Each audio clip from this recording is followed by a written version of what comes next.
subscribe to the book club. What is this? Jockle podcast number 20 or something? I don't know. Doing an intro always seems to depress me. It always seems to bring me down. And if you subscribe to the book club, you're eventually going to understand why. You're going to understand why. This guy, this Quentin guy, now I did a little bit of my magic. And I found out, not that he's a former SJW, I don't want to put him in that box because he's unboxable. His life, everything that happened in his life was necessary to bring him to his current point in time. People compare him to Sam Hyde, and the reason why they do that is because Sam Hyde was the only successful, or technically or marginally, or even someone with the appearance of success who would ever touch these controversial issues that are normally only touched by losers and failures and very angry people, very vindictive people, people who are like purely destructive, and their conception of being positive is like copy pasting a constructive idea from hundreds of years ago and just saying, oh, well, we're going to call it archaeofuturism, or it's going to be like fascism, but it's just going to be in the future, and therefore, like, it's going to work. So, yeah, that's I think why people are making the comparison, just because I'm not even calling him successful. I'm just saying he's a creative, out-of-the-box person. He's someone who has that small dick energy. That's not me slandering him. That's me just quoting his video. And if you watch it and you understand, if you get it, you get it. If you don't, you don't. That the ancient Greeks, they valued the small dick energy. The same people who push circumcision are the same people who push this meme of big dick energy. So we oppose that. Quentin, this book club guy, I wouldn't say I'm obsessed, but I'm on my way to watching all of his videos. And I don't know how many videos there are. He's probably made less videos than me because each video is important. Each video takes work. Each video that he puts up, if he puts up a 53-second video, it probably took an hour to make. Whereas I just sit here and I make an hour-long video that takes an hour long to make. So you're seeing all the work, whereas he's giving you a polished, finished product. He's giving you the purified, distilled, alchemical result. And I'm just giving you all the chaff. I'm giving you, whereas he's giving you a tiny little diamond, I'm giving you a bag full of coal. And I'm saying, here, dissect this, analyze it, understand it, digest it, and make your own diamond. So I'm kind of putting the work on you. Whereas when he does it, he's active. He's in the active position, and we're just passively absorbing that energy which he's giving us, which feeds us. And I've come to the conclusion that really all animals are parasites, okay? The only non-parasitic creature on the earth is possibly plant life. Plant life, although you could say it's a parasite on Mother Earth's nutrients and resources, the carbon, whatever. But at least with plant life, you have the sun. The sun shines onto the earth, and it hits the earth, and it warms the earth. And really, if plants are there to make something of that energy, or if they're not there, it doesn't really matter. In fact, decomposers like fungi and other bacteria and worms are less parasitic than animals because they just take the dead matter. Well, it's going to sit there. It's going to be there whether or not a decomposer eats it.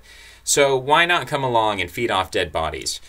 But animals come along and they take this beautiful kingdom of plant life, they take the beautiful decomposers, the worms, the fungi, and they start feeding and feasting on these creatures that really only exist to take light and to store up energy and to grow and be beautiful and release oxygen into the air.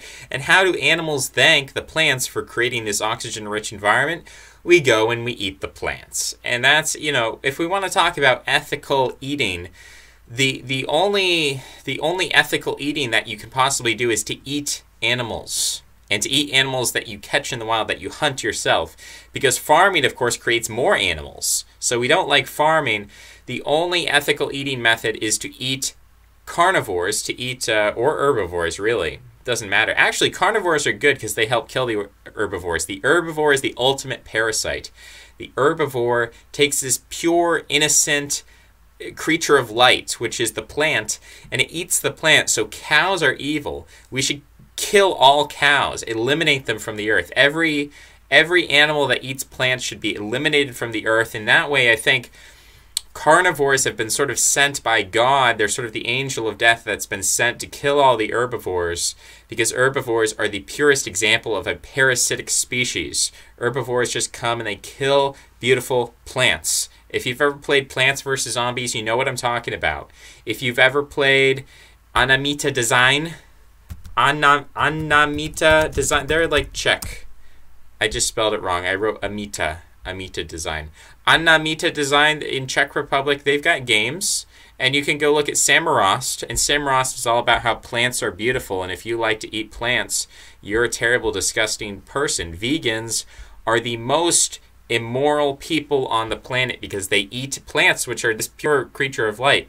If you're going to live on this planet for this short time, you're going to have to eat a pure meat carnivore diet like Dr. Jordan Peterson and his daughter. I don't remember his daughter's name. Let's call her Raquel Peterson. I think that's an appropriate name. So you have to be like them. Otherwise, you are a parasite. If you eat plants, you are a parasite. You're stealing the energy of these beautiful creatures who they just take sunlight and they convert it into life, and you're destroying them, and that's disgusting. You people, you want to destroy that which is beautiful, and vegans, you're the most disgusting people of all. Now, what I'd like to see, it's funny because book club, again, my magical, I won't reveal my methods, but this guy's been to Los Angeles, which also happens to be where the CMC broadcasting dude is, who happens to watch my videos. These two guys should get together. I don't know how that would work out because they're both sort of bubbling up powder kegs of masculinity, and if you put them in the same room, you'd have Quentin trying to do his out of the box thing, and then CMC would try to do his like crazy thing, and they'd both get together, and the energies would just probably create a firestorm. I don't know if they could ever work together. It might be a serendipitous thing. Maybe like you don't tell them that they're going to meet up with each other, and you tell them both to like meet you in a hotel room at the same time, and then you're not there, but they bump into each other, and you're in the bushes and you're filming what's happening. That's maybe that's a plan. I don't know if you would call that a plan, but it's a hypothetical plan at least. So yeah, there's some great stuff here about he solved the JQ, and my position on the JQ is don't hate the player, hate the game. So, people can say, well, oh, the Jews created the game. They created the system, So that doesn't make sense. That aphorism doesn't apply. But there was a system in place prior to the Jews ever existing that then allowed the Jews to exist. So already the metaphysical framework we have, it's sort of an Epicurean, is it Epicurean? It's not Epicurean. Anyway, some Greek guy, what is it, problem of God, evil? If I do that, is it going to come up with it starts with an E, right? Epipupap? What's his name? Tell me his name. I don't want to learn about the philosophy of it. I don't want to actually understand a solution to this problem. I just want to name drop the dude who is Greek, because if you can refer to Greek men, dead white Greek men, then you're on your way to success. Epicurus? Seriously? Epicurus. You founded Epicureanism and you also talked about the problem of evil? You're blowing my mind right here. Are you, we've been talking a lot about popular. Epicurus' teachings were controversial. They reached the height of popularity during the late Roman Republic before declining as the rival school of Stoicism grew in popularity at its expense. So that's fascinating. Fascinating. Influenced John Locke and Karl Marx. Wow. Epicurus. Blowing my mind right now, but you're kind of messing up the flow of the stream of consciousness, which we're supposed to just say that basically hate the game, not the player. Don't hate the player, hate the game. And this problem of evil, the problem of evil you have to solve it by saying that evil is necessary. And if we had pure goodness, then there would the infinitude, we would reach an infinitude which would then be imperceptible. It would be indistinguishable from nothingness. Infinitude and nothingness, because they are beyond perception, they're equivalent, and therefore the infinitude of life and the infinitude of good and pure, a morally pure state would be indistinguishable from nothingness. So with respect to that, we have to understand that, evil is necessary, and you're born in this world, and there's this glimmer of hope. There's this glimmer of, like, maybe there's heaven. We can imagine heaven as this teleological ideal. We can sort of imagine in our head the Elysian fields, what it would be like to be in a state of perpetual bliss and light and wonderfulness and whatever. And maybe that's necessary. Maybe it's necessary to have a concept of moving toward that infinitude without the understanding that the infinitude and the nothingness are essentially the same. They're indistinguishable from the perception of a subjective actor, from the perception of a subject, to say it more simply. So, with that being said, the world, really people don't have a problem with Jews. I don't think anyone hates Jews. I think it's a big misunderstanding. I think people are confused. What people hate is what they describe as morally bad behavior. And what you have to identify is that we have a system, a metaphysical system, that allows for evil and actually rewards evil. And the Bible says that, the prince of the world is Satan, and the devil has the power to grant, dominion to princes, and he can make people lords, and which is sort of contradictory if you look at Romans, where it talks about, God has appointed all the rulers of the earth. So there's some hypocrisy, there's some contradiction between the different authors there, but that concept, I think, is valid. The idea that people can do stuff that goes against your moral code, and they can be very successful with it, and they can create a system in which you're destined to fail and be miserable and look at your life and be like, what's the point? Because I have no chance of success in the material world, so, I can just sort of look inward and develop myself morally and spiritually, but how do I justify my morality? How do I justify my spirituality? From what rock do I derive it from? What is the axiom here? Because if we can't relate our morality to reality, if we can't judge our morality according to empirical results of that morality, then where do we derive it? How do we go from as God is sort of over the waters, he's over the depths, and the depths are amorphous and they're ambiguous and they're free-floating, and there's nothing tangible there to sink your hands into. It's just the depths of the water. So it's this infinite chaos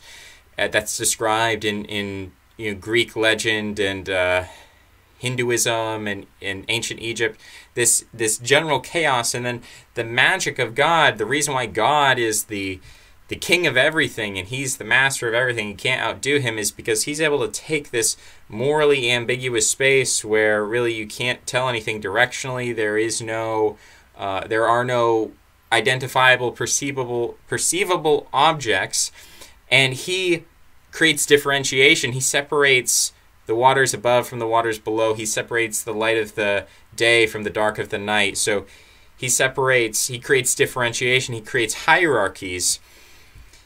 That's what allows us to even have a moral system. In order to have a moral system, we have to perceive differences between different objects and subjects. If we don't have difference to compare one thing to another, then there is no such thing as morality. There's nothing to guide or give us telos for our behavior or tell us what to do with our lives other than just, fulfill whatever the dopamine receptors are telling us to in the moment. And that feels very empty because ancestrally we are accustomed to engaging in dopamine fulfilling behaviors that actually help us in material reality. So we expect nostalgically that when we eat food and we feel good in the moment, that's going to also reward us long term. That our environment should match up with our dopamine receptors, and now that's not the case. And so we're all very confused about that. And so it does take a kind of a god. It does take some sort of master of the universe in order to take this ambiguous, amorphous situation where you're like, well, you know, the world's just going to go where it's going to go, and we just have to exist within this, and there's no way out of it. There's no way to beat the game without playing the game. And once you play the game, well, now you've accepted its moral presupposition. So really, at the end of the day, we come back to this position that really the only way to have a moral system is, and maybe this is what Arvil was talking about with moral realism, is that you have to work within the universe that you're given. I mean, you can fantasize about some alternative universe. You can spend your days engrossed in fiction. And that's an interesting thing I did want to bring up, that the philosophy of video games, people who hate them, people who love them. People who hate them say, oh, you're wasting your time. And then the question is, well, what should I be doing? Oh, you should be, you know, finding a wife and having a family and getting a job. It's like, well, why? Well, so you can, you know, you need children to be happy. It's like, well, video games are, well, we need to continue civilization. Well, civilization kind of sucks. Well, you know, you can just do this Socratic questioning, dissecting of everything, and you can come to the point where you're like, well, why not just play video games all day? Why? And then you look on the other side, people who are just like, oh yeah, video games are great, video games are wonderful. And then that's also kind of scary, because it's like, whoa, you are willing, literally, you're being spoon-fed, like you are the cow being led to slaughter, or you're the pig being led to slaughter, or whatever, the sheep. You're this animal, you're this farm animal, you're being farmed, and you're just enjoying it and embracing it. Like, oh, I love these video game creators. They're just so wonderful people that they can provide this wonderful experience, and I can just spend my whole life, you know, I just can't wait to get off work so I can go on home, play my video games for 48 hours. I got my pee bottles. I got, you know, all the Doritos and Gatorade that I need. And, you know, I live alone, so that's going to be great, and we're going to have a fun time. Like, it's like, whoa. Do you never step back and examine your life and ask, where's this going? Where's the teleology of this? So really being critical of video games isn't bad necessarily, but then the people who criticize video games have to then look at their own lives and ask, to what extent is my life a simulacrum? To what extent is my life a simulation? To what extent is my life a fantasy? To what extent is my life engineered as, you know, a Sisyphean, how do I say that? Sisyphician.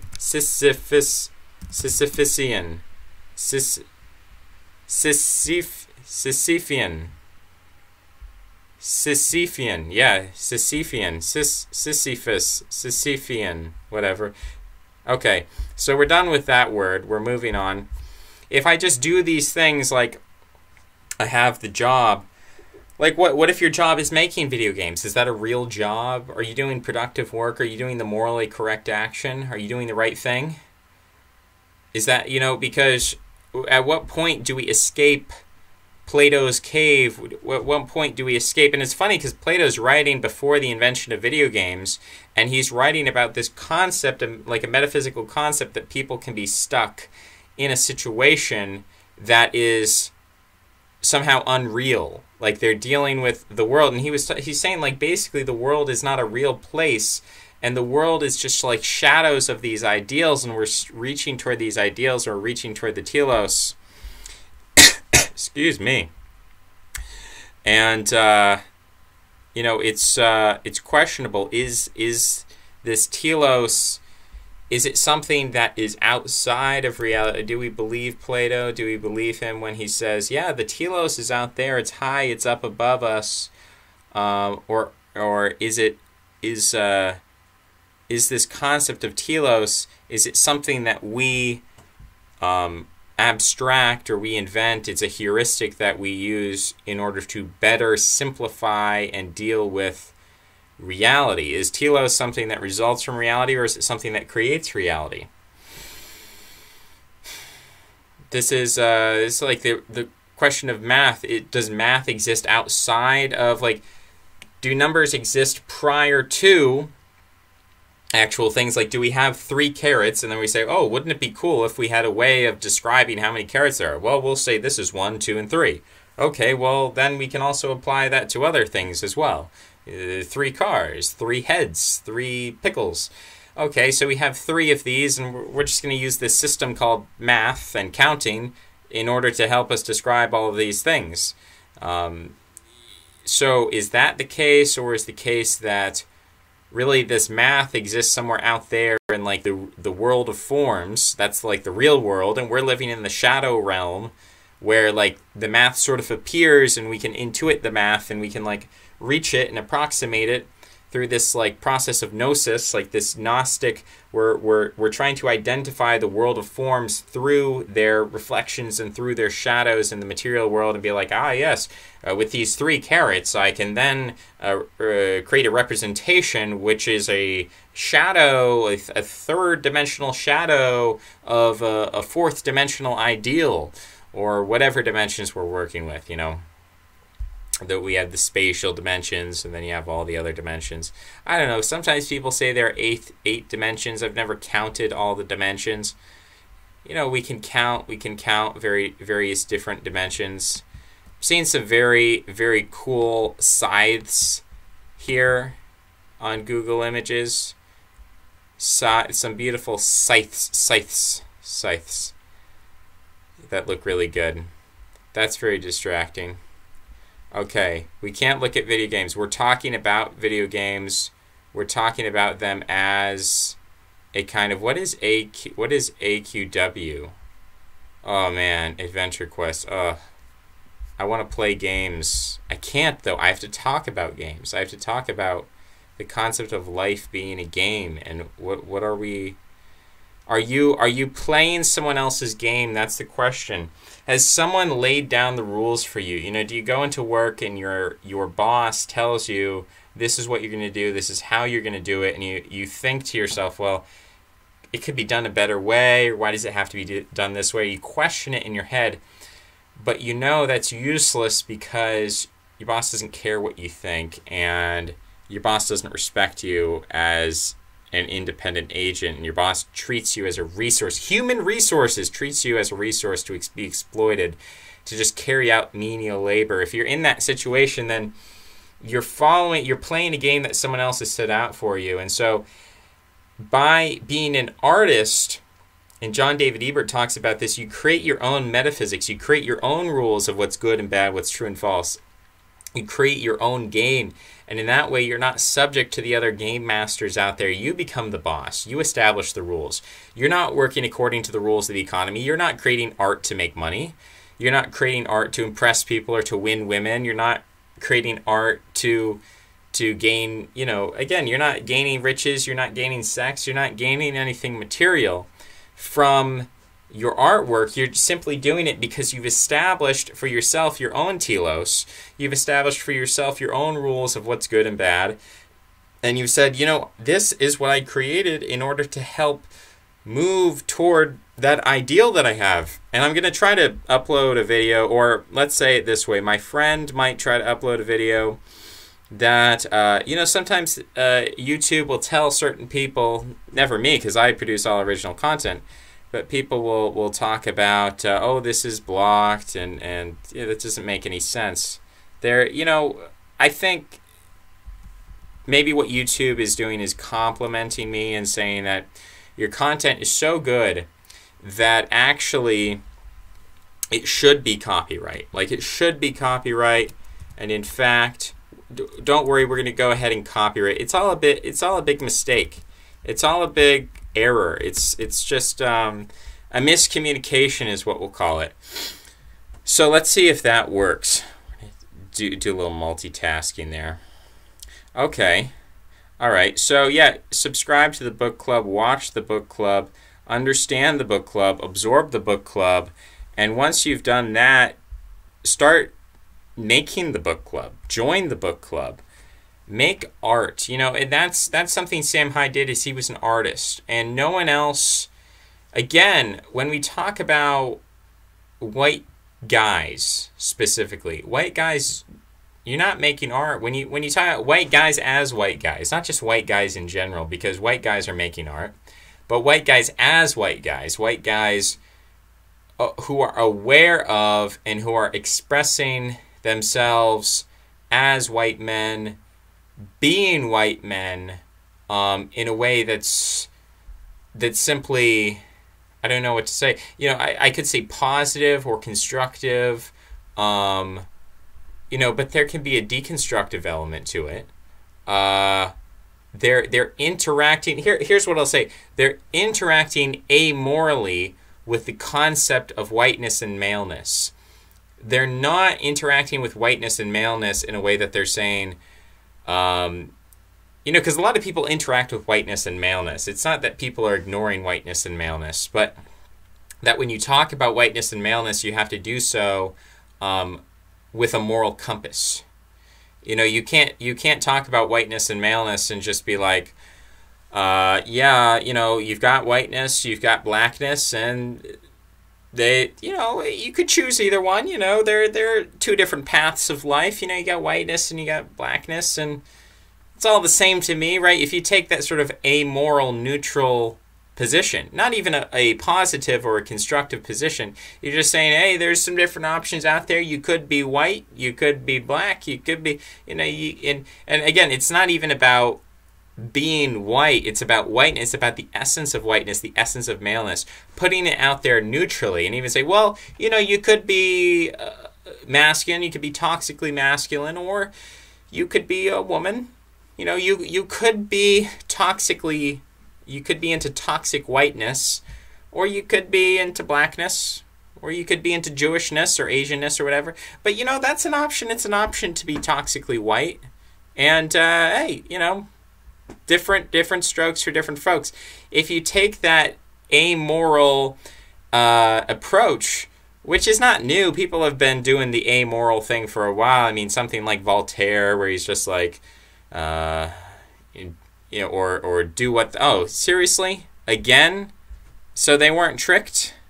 So this is, if this is going to be blocked in 8 countries, American Samoa, Canada, Guam, North Mariana Islands, Puerto Rico, United States, Are you serious? What do I have to do? How do I abuse this?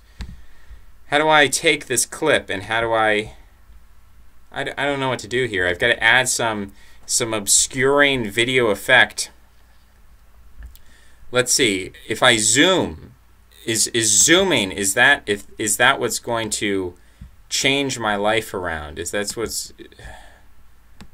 I zoom in, I don't really want to zoom in per se, but I've been forced to by the powers that be. This was not my choice. This was not my intention.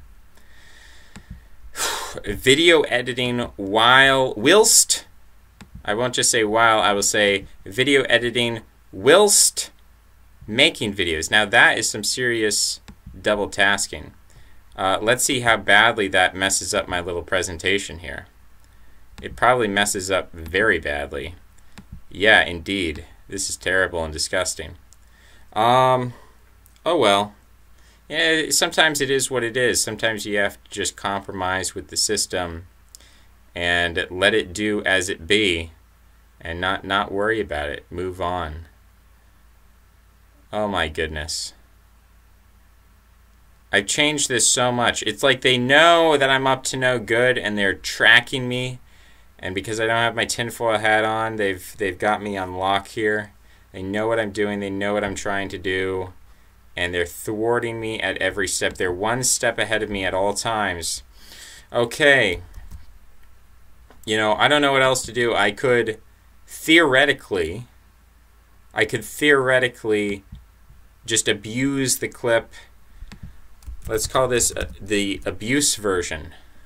I could abuse the clip to the point where it's not even recognizable as a clip anymore. And then, I don't know, people in the Netherlands will be able to see it.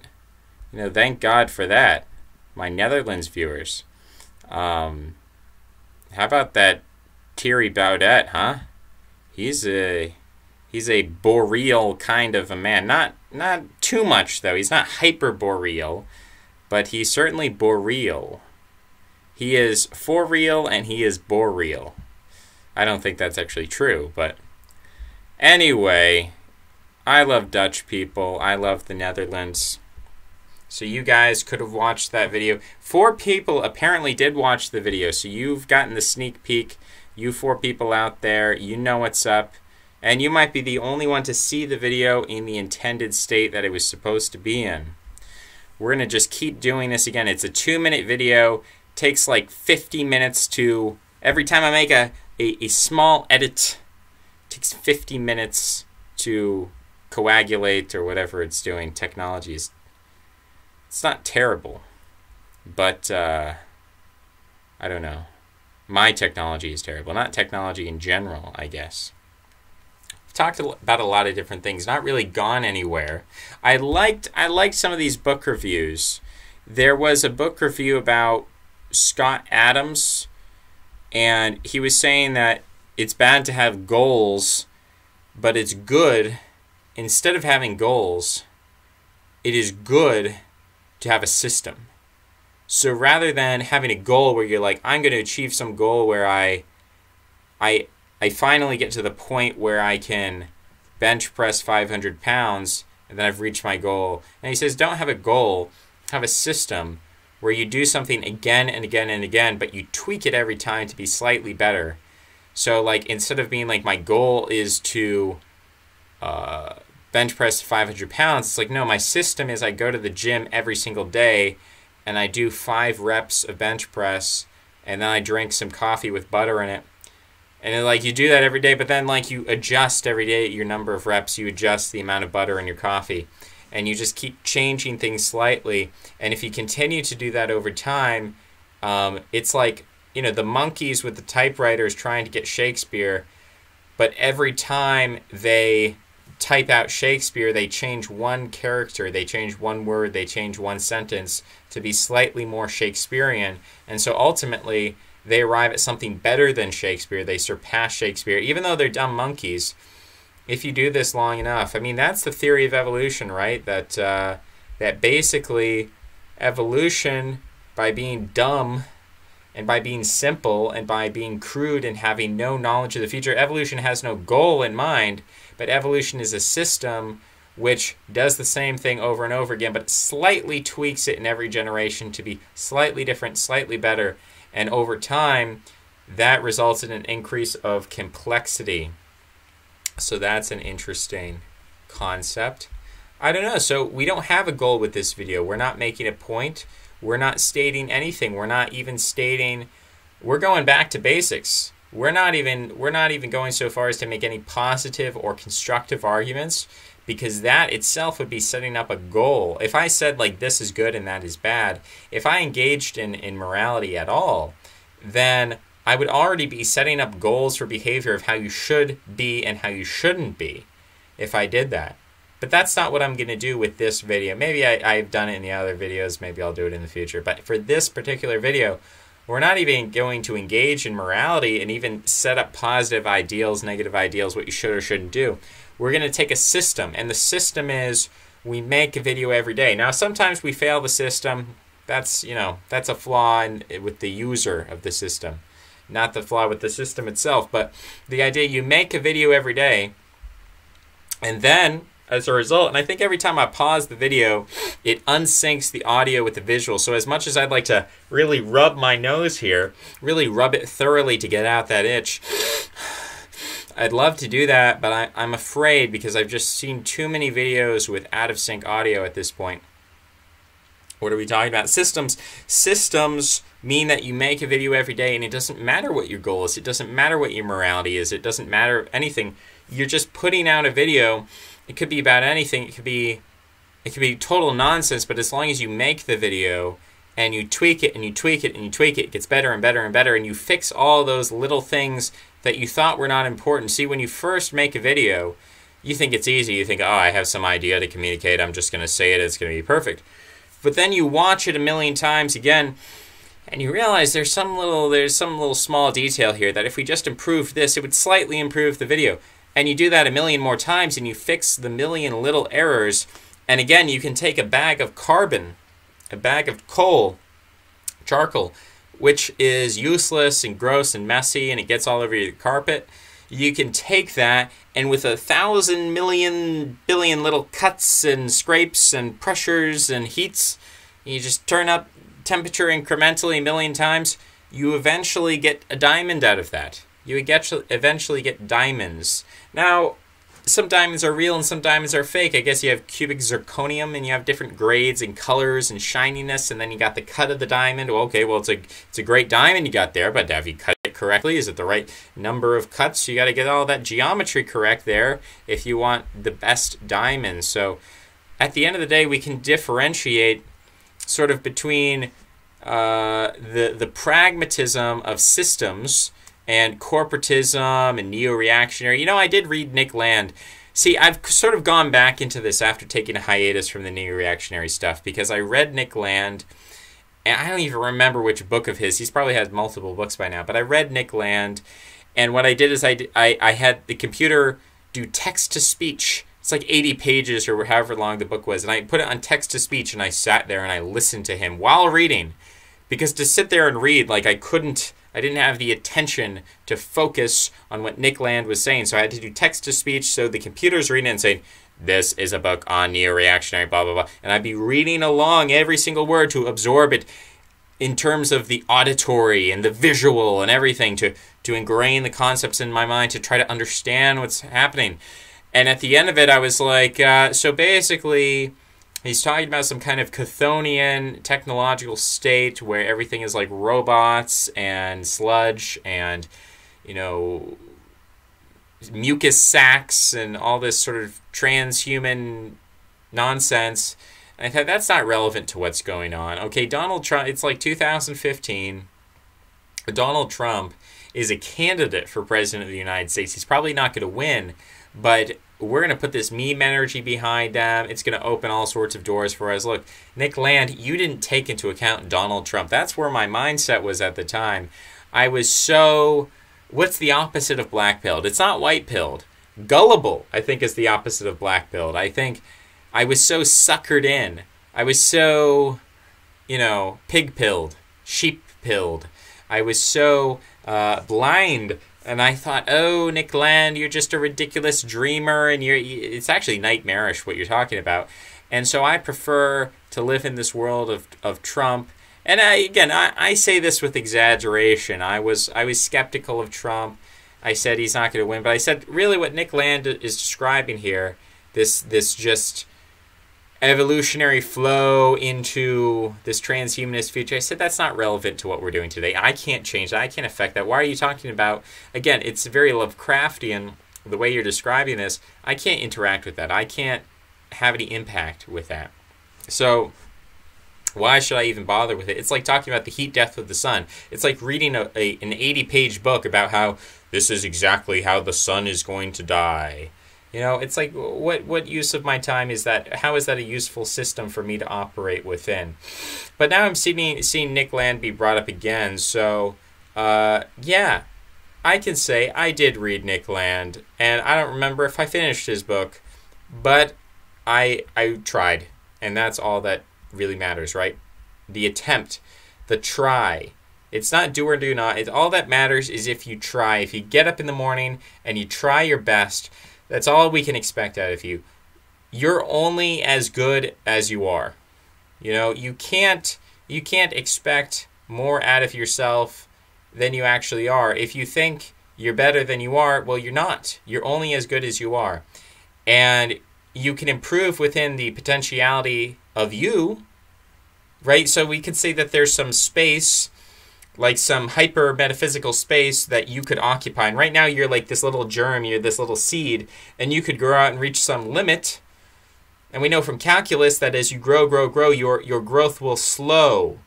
You know, you'll have the period of exponential growth, and eventually it's going to slow down, and time's going to start to stop, and you hit that limit. And that's your limit. That's where you are. You can't surpass that. Different people have different limits. So we all have our different limits in different directions. And some people, I mean, look at this. Look at this. He started making these videos 8 months ago, and he has he has 1,475 subscribers. But if we refresh the page, what's going to happen? Well, what's going to happen is my internet's going to be slow, and I'm going to be frustrated with that. All right, let's go. Let's scroll back. Oh, it's still the same number. Okay. So anyway, you know, he has subscribers, and that's just part of who he is. And you look at different people, and I subscribe to a lot of people. Okay, I'm actually trying to unsubscribe from people. But I've subscribed to millions of people. People who don't make videos. I'm subscribed to people who don't make videos.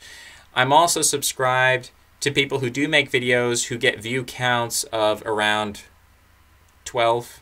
You know, they get view counts of around 40. You know, they've been on YouTube for, let's say, 10 years. They've been on YouTube for 13 years. They've been making videos since 2006.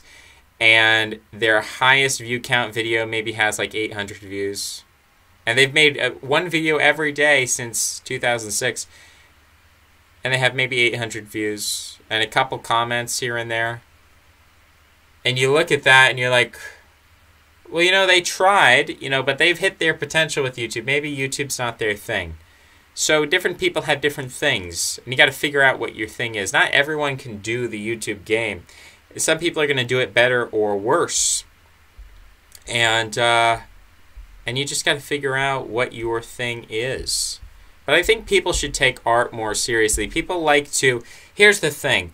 When you're young and people are telling you... They're going to tell you two things. One is you can do anything. And let's sort of unbox that, what that means. They'll give you a package deal. They'll be like, number one, you can do anything. Number two, find your passion. Number three, love your job, love what you do. Number four, all of this is possible and reasonable, and it's actually going to happen. Like, don't worry, and it's accompanied with a don't worry. The future is just going to naturally unfold. You're going to make 1 million mistakes, and then after the 999,999th mistake, you're going to stumble into victory and success, and you're going to enter the heavenly kingdom of being a successful person. And you're going to look back on all your mistakes and you're going to say, haha, I'm glad I made all those mistakes because they were just a part of God's plan to make me into a successful person. So you're going to be given that package by certain people. And sometimes the same people are going to turn around and say in the same breath, like, but also be careful because you can mess up your life by making the wrong decisions. If you get into drugs, if you get into alcohol, if you start beating your wife, if you start doing these things, you are going to go past the point of redemption. You're going to be thrown to the wayside. You're going to enter the pit of hell, and no one can ever pull you out. You're going to be stuck there for all eternity, so watch out. But remember, you can do anything you set your mind to, and mistakes are really just a part of success. So you're going to be given those two versions, and sometimes by the same person. It's very confusing and contradictory. And when you hear this, you're like, well, they said I could do anything, so I guess I can be like an accountant, or I can be a millionaire, or I can be something practical. But they also said don't mess your life up, so I've only got one college degree, so I probably should stay away from the arts, and I should probably go towards accounting. Because, you know, I want to be reasonable, I want to be practical, and they said I could do anything, so I'm capable of doing that, right? And it's like, technically, theoretically, on the surface, you would think that you're capable of doing that. But really, a lot of times, you're not capable of doing that. And the reason why is because you don't care about money enough. If you care about money, you will be successful with money. If you care about money and you're not mentally handicapped, you will be successful with money. But if you don't care about money, you don't care about material things, you will never be successful with money no matter how smart you are. If you don't have the will to earn money, you will never be successful with money. In fact, you will sabotage yourself. You will sign up for an accounting course and you will sabotage yourself. You will deliberately dumb yourself down. You will deliberately start, you'll become physically ill. You will crash your car. You will, fall down a flight of stairs. You're going to smash your finger with a hammer in order to sabotage yourself from succeeding in that endeavor because you don't want to succeed. Maybe it's a conscious thing, a subconscious thing, I don't know. But you're not going to succeed in that. And you have to understand at the end of the day, you have to look yourself in the mirror and ask yourself, am I an introspective person? Am I a person who cares about material things? Am I a person who's confused? Look, if you're that kind of a person who just wakes up in the morning and thinks like, it's a great day to make money and I'm going to go out there and make money, then obviously you're going to be attracted to some kind of money-making scheme, and it's going to be a great time for you, and I wish you all the best. But if you're someone who wakes up in the morning and you're like, why bother living? Why am I waking up again? Why do I even... What's the point of all this? If you're in that confused state, and somebody said, oh, don't worry, that's just part of being young. No, that's part of being a collapsing civilization is what that is. You boomer. Ugh. Frustrating, right? It's frustrating to hear these cliches from people who are like swimming in sewer water, and they're like, well, when you're older, everybody, your taste changes, you say you didn't like Brussels sprouts as a kid, but now that you're older, maybe you're going to find it pretty tasty, you say you don't like sewer water now, but when you're my age, you're going to come to appreciate the sewer water that we're all swimming in, okay? So, you've got that dynamic going on. It's very frustrating, and you can't trust, it's like, you're living in this world where Hollywood told you to rebel against your parents, and then you're like, okay, I'm going to rise above that. I'm going to be the revolutionary, and I'm going to reject Hollywood, and I'm going to say, okay, Mom, okay, Dad, what should I do? Give me this advice. I'm ready to be the filial piety, the whole package going. I'm going to be Aeneas. I'm going to listen to my father and I'm going to honor them and everything. And it's like, what should I do? And they're like, you should probably go smoke weed and drink and have premarital sex. And it's like, whoa. You guys are supposed to be the bearers of tradition. What happened to the organic bloodline, from father to son, all that? And you're telling me to watch sports ball and you're telling me to... What? Okay, there's no option now. Now we're really messed up. Now there's no hope, right? Now there's nothing to do. You can't just take it from other people. So you have to become a creator. You have to when you're in that amorphous zone of the waters of the depths, you have to be made in the image of God. You have to become a creator yourself, and you have to go around naming the plants and naming the animals. And some people can view that as a waste of time, but I would really say we're in a position where everything is kind of a waste of time unless it's not. Again, it's who you are. Are you a merchant? If you're a merchant, then go be a merchant. You don't need to watch the video. You're just going to say, oh, this guy's just mad because he didn't get a STEM degree. That's what a merchant's going to say. And within the context of being a merchant, you are correct.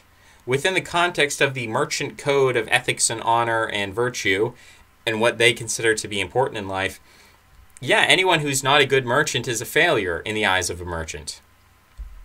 That's like part of who they are. I'm not even asking to change those people, but I'm saying that you have to understand, and I wish this is what, if I had a high school guidance counselor, if I was your high school guidance counselor, and I hope someday I will be, I hope one day you walk into the guidance counselor's office and you find your guidance counselor has put up a little sticky note on the fridge saying, gone to Bermuda on vacation or whatever, and I step in the room and I say, look, I'm your substitute guidance counselor. I'm here to tell you really how to sort yourself out. You don't need to clean your room. You don't need to wash your genitals. You don't need to do any of that. Here's what you need to do. Ask yourself, what class are you? Are you a warrior? Are you a merchant? Are you a priest? And if you can definitively tell me, oh yeah, I'm a merchant, I love to make money, then the path that was wide open to you, there's many fruits of modernity that are ripe for the picking, and you're going to have a wonderful life. You're going to really enjoy life. If you are going to tell me that you're a warrior, tough luck. Tough luck getting by. You're probably going to be If you want to do athletics or something like that, you're probably going to get injured, and life is going to suck after that. If you want to be going to the military, again, you're probably going to destroy your body, because that's what the military does to people, and it's going to be miserable. Or you can get a job that is extremely boring and soul-sucking, and you're like, this isn't what I signed up to be a Spartan. And instead, they've got me in the control room for these drones I'm flying around, and this is extremely boring. This is not what I signed up for at all. So, being a warrior kind of sucks, and I don't know if I have advice for those people other than stop being yourself, change yourself, and choose one of the other two classes. That's not really an option. Like, people aren't going to listen to me. Again, in the same way that a merchant is just going to tell me that I should get a STEM degree, a warrior is going to tell me that I would rather die than change my class. That's sort of what they're going to say. And, I understand. But I think really, if you're not a merchant, you got to choose the priestly path. And I would suggest people go to art school at this point. I would suggest people go to art school, not because it's the best way to become an artist, but it's the best way to understand the culture that we're living in. So, you could drop out of school, move to Italy, wander around the streets of Rome with a sketch pad and just start drawing various sculptures. And, you could find a laptop lying around or something, and you could go look up PDFs of art books, and you could create for yourself a whole curriculum. You could draw people. You could stand there and be like, if you pay me $15, I'll draw you for like 30 minutes or whatever it is. You can make money doing this. I'm not saying you're going to even be able to survive off that, but there's welfare. You can live off welfare. And you could do that, and you could become a master class classical painter or classical sculptor, whatever. You could hone your skills in the classical Western canon and become a great artist of the kind of people who existed hundreds of years ago. But to me, being an artist is not about this solipsistic, nostalgic worship of the past of like, oh, well, those Greek statues were pretty good. I guess we should just keep doing that forever and never deviate for that. Because that's kind of the fascist. I don't even want to talk about Mussolini like that, because Mussolini was a little bit more adventurous than Hitler. Mussolini was kind of like, yeah, we're going to have some futurism. We're going to put some like weird stuff in there. He was kind of open to different forms of art. Hitler was like extremely neoclassical, extremely rigid. And while I appreciate the architecture, I'm always going to appreciate, because it harkens back to Egypt, the pyramidal, and the Illuminati agree with Hitler on that one. The Illuminati are like, hey, yeah, the pyramid is a pretty cool thing. And Hitler was like, yeah, pyramids are pretty cool. Like, we should work on that sort of monumental architecture. So maybe the neoclassical style is appropriate for architecture, but when we're talking about painting, and maybe even you do a little bit of sculpture in that vein, I'm not saying you can't have, I'm not saying ban neoclassical art. What I'm saying is, if you can't venture outside of that framework, then you are necessarily not addressing the culture of our times, because we live in a different cultural context than that of a neoclassical culture. We don't live in that culture. So if you're trying to be an artist addressing society, you can't be doing it from a neoclassical framework. It has to be something new. And so that's why I don't like these vaporwave people. And that's something I appreciate about Sam Hyde. He was never vaporwave. He never rode this vaporwave, this fash wave train, which I think was always disgusting, a disgusting... Ugh. It's gross. It's like when you take an old woman who you know is dead. Like, she's dead. She's like in the casket. And you put all this makeup on her and you say, oh, isn't she beautiful? No, she's not beautiful. She's dead. Okay? Now, unless she's like, I guess, Ophelia, from Hamlet. Ophelia is this supposed to be this beautiful dead woman. So that's an interesting thing. But what I'm saying is that you've got an old, decaying, kind of bolted on breasts, sort of, silicone, plastic surgery, 80-year-old grandma who's dead. And you're like, oh yes, we're gonna refashion it. This is not a dead grandma. This is a fash wave grandma. So that's sort of what I see when I see neoclassical art, with a Trump hat on and like a sun in the background that's purple, And it's like, oh, look, isn't this inventive? Isn't this cool? Isn't this aspiring?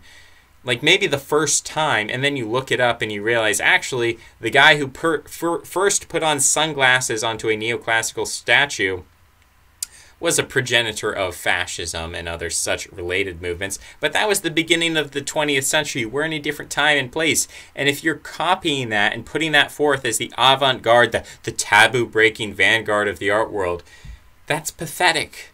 That's like, it's really sad, actually, that you think that is the extent of what art should be. Art, in my opinion, it's addressing the culture as it is and as it should be in the future. And this nostalgic looking backwards, just copying old forms, you're not actually moving the conversation forward at all. You're just being sort of grouchy and spiteful. And I think the conversation does have to be moved forward. And the only two people I see engaging in this way, being amoral, because every other artist is like, yes, I'll talk about whiteness, I'll confront toxic masculinity, but I'll do it critically, and I'll understand the victims, and I'm going to shed tears. And, you know, this guy, something amazing about this guy, he's listening to some kind of, I think it's his 1,000 subscribers special, and he's just crying for like 4.5 minutes, and he's crying about some, I don't know, some aria or some Christian church song, some Catholic church song, whatever. And, I mean, are you allowed to do that? Are you not allowed to do that? It's like, well, if you're going to do that, then you should also cry for a bunch of other things. But he's not. He's taking this amoral position. So, you know, there is some kind of synchronicity here, and that's not bad. It's not bad to compare one person to another person. That doesn't invalidate his uniqueness. And people can be connected within an artistic movement, and they don't need to then be derivative of one another, or that one person is then subordinate to the other person. They're their own individual artist. But I identify these two people as the only two people who have approached art in a way that is appropriate to our times, in my opinion, because they're actually addressing the society as it is. Not as it should be, not as how it was, but as it is. And they're doing so from a unique amoral perspective. They're not buying into the dominant mythos, but they're sidestepping it and doing their own thing, making their own culture. I think that's amazing and brilliant and beautiful. I really like this song, The Sword of Michael. I think it's a beautiful song. I love the song. And I love this guy. I love the book club. I love it. And it's great. And people should do that. People should go to art school. Why go to art school? You don't go to art school to get good at art. Okay? Go to art school. You're not going to be taught how to be good at art. That's not the point. You can learn how to be a good artist online. You don't need to pay $40,000 to go to art school to learn how to be good at art. That is not the point. That was never the point. That's not why I'm telling people to go to art school. I'm telling people to go to art school because, or take graphic design course or whatever, you're going there because you want to understand the culture as it is, as it's being promoted. At the dominant culture, you need to understand the dominant culture. You need to immerse yourself in it. You need to submerge yourself into it. And you're either going to come out as a sheep, a reformed sheep, and say, oh, well, I had all these reactionary ideas, and then I understood that actually, you know, our modern tolerant culture is a lot deeper than I gave it credit for, and a lot of my antagonisms were really selfish and egoistic, and now I understand myself in a global universalist context. You don't come out like that. You come out of it and you say, like, there's something valid in here. Like, the system is dominant because it's successful. It's successful because there's something life-affirming about it. There's something true. Our system that we have today, capitalism, it's an evolutionary system. So there is something good about it that allows it to succeed. This is the concept of right before might. So, you know, Ragnar Redbeard, get out. We don't like Ragnar Redbeard. We don't like social Darwinism. Social Darwinism says that actions are justified according to whether they turn out good or bad. This kind of pragmatism or whatever it's called, when you justify things after the fact. Ends, why do you do this to me? Ends justify the means. What is that called? It's not pragmatism. It's, we're going to find out in a second. Thank you, Google. Thank you, Google, for controlling my thoughts and telling me what to think and being a kind of, being a sort of an extra brain to hold all the things that I don't memorize and I don't understand. Imagine how cool I would be if I could remember the word utilitarianism. You know, that's how far I am from the Greeks, that the Greeks could recite entire books. They could just sit there and be like, well, let me tell you chapter 1. So do you have like 5 hours? Okay, great. Let me recite chapter 1. In the beginning, blah, blah, blah, blah, blah. That's what the Greeks could do, or that's what the Greeks, they would write and they'd be like, our ancestors could do this stuff. And that's how, for instance, the Norse saga, they were never written down. The Norse people were not very advanced. They didn't write things. But they told the story so that about 1,000 years later, they could write it down. That oral tradition, I'm so far devolved from that, and I'm totally reliant on Google to tell me and remind me. I mean, maybe, who knows? You know, I think that utilitarianism is what I was going for. That was the word I was going for. But maybe Google has brainwashed me into inventing false memories, a false reality. I don't know. It's up to Google, really. Because apparently I'm totally incompetent at remembering things like that. But I don't know what we were talking about. We were talking about art, going to art school. You've got to go to art school. Because you've got to understand the culture. You've got to immerse yourself in it. You've got to see what's powerful and potent in it. You've got to steal that fire. You've got to be like Prometheus. And you got to see that fire. You got to steal it. You got to run away. And the gods are going to come after you because they're going to see you got that fire. But you just keep running. And you don't stop because you got that fire. But then there's people who are like, ooh, the fire is scary. That's like social justice warriors. That's like scary leftist stuff. No, we don't want to go to university. We don't want to go to art school. If we go to art school, we're going to be infected with the cooties, the social justice cooties. And then we're going to be forever branded as those people. No, you need to get close to the fire. You need to get close. You need to be like that other fiery dude in Greek mythology. Who is the other fiery dude? Flying too close to the sun. What's his name? Man with the wings. Who are you? Icarus? Yeah, Icarus. He flew close to the sun. And was his father named Daedalus? I believe his father was named Daedalus. Yeah, so Icarus, he flies close to the sun. And people want you to say that, oh, if you get too close, you know, if you go down, if you take the Hector Quinn pill and you take some of that black sugar, you know, and you have a black female professor and you start doing poetry work for your black female professor, that somehow you're going to be discredited or infected or brought low or made pathetic. But you have to realize that when you ignore that and you go into your gym, your little temple of iron, or whatever those warriors are calling it, you go into your temple of Odin, your temple of iron, which, by the way, Odin was never a bodybuilder. Odin was a feminine, mythical, magical shapeshifter who would say that bodybuilding's a waste of time. You could be like casting runic spells on people. Wasting your time on bodybuilding. Anyway, so we're talking about the Temple of Iron, right? Going into the Temple of Iron because you're like, you don't want to get the social justice cooties. You got to be in the Temple of Iron. Well, really, all you're putting yourself in a prison.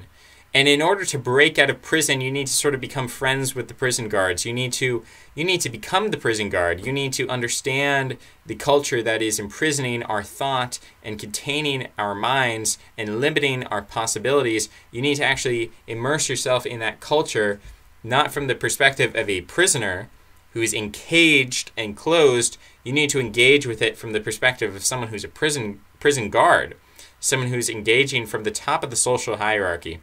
So that's why I say you got to take advantage of any opportunities. It's definitely not going to be the military. I don't think the military is the way to do it. But I think the way to do it is you have to engage with any opportunities, whether it's art school, anything that allows you to gain insight into the elite culture that rules over us. Go to art school. If you get invited to a fancy cocktail party, then you go to that fancy cocktail party. If you get invited to synagogue, you better go to synagogue, man. Go Go to synagogue. Go to art school. Stop being so afraid. And I don't even remember which one of these versions now. This is like the 10th version of this video that I've been trying to upload a million times. I think it's the one I called abuse. And you guys are going to remember that better than I am. So let's see if we can upload the abuse and see what happens. What did I change here? What did I do? I zoomed in slightly. So we're going to see if that fixes it. If it doesn't fix it, you know, then that's fine. That's fine. I'll just be really frustrated. It's such a simple thing. It didn't take that long to make. Really, what it took is a lot of forethought. I had to think. I had to meditate upon the idea that I wanted to make into a reality. I had to meditate on it for days. But then once it came out, it just flowed out of me like a river. And then it was easy. It was light. It was like I was simply listening to the muses, and the muses were telling me something. I was just sort of writing down what they were telling me.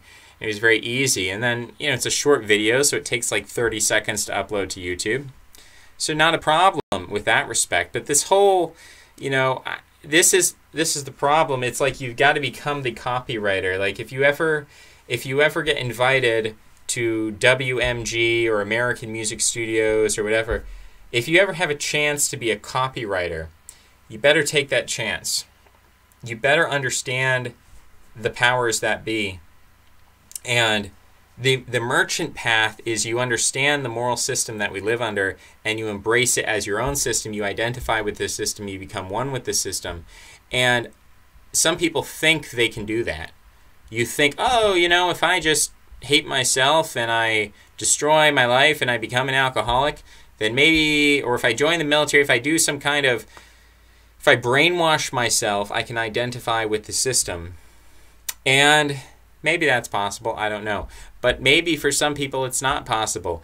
And if for you it's not possible, you should still try as best you can to integrate into the system, to understand the system, to be a part of the system in any way that is accessible to you. If that means going to art school, great. If that means going to Washington, D.C., what do they call it? Model UN? Great. Join the Model UN. Identify what the system is and ingratiate yourself with the system and become part of the system, because only from the top can you actually observe what's going on in the culture. If you're sitting at the bottom, if you're sitting in your bodybuilding temple of iron, if you're a sergeant in the military, if you're sitting at the bottom or you're sitting to the side, you can't observe the top. You can't see the top of the pyramid. But when you're standing on top of the pyramid, you can see down below, you can see what's happening with the culture, and then you can dissect it from an amoral perspective, and you can provide new insights that are going to appeal to people from the top and from the bottom. And ultimately, you need people from the top. You need elites. Nothing ever happens without elites. If I've been consistent about anything, it's that. Nothing ever happens without elites. And so you have to come from the top.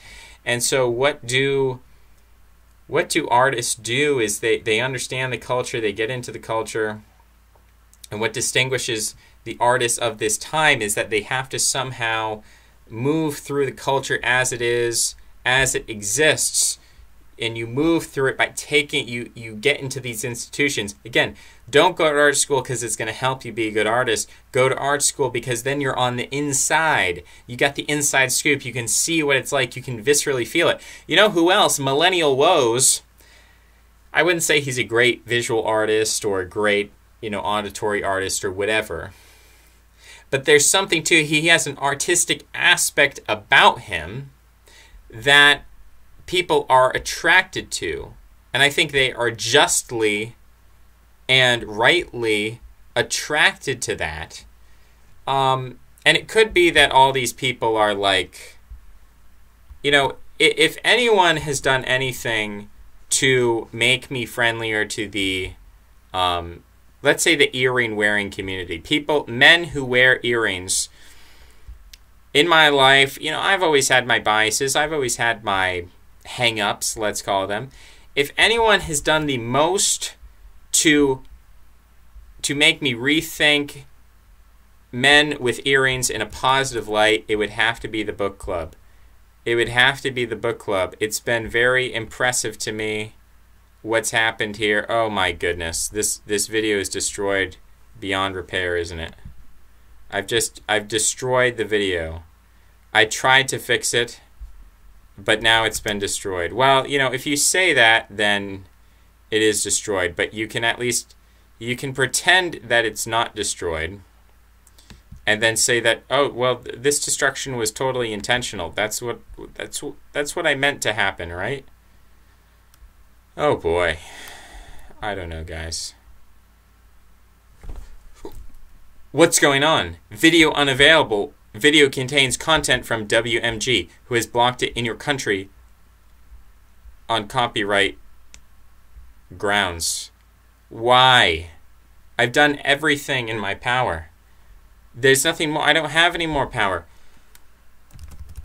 There's no power that I have to manipulate this thing. I've been waiting. This whole video has been a distraction. This has been me waiting to upload a video without having this blocking happen.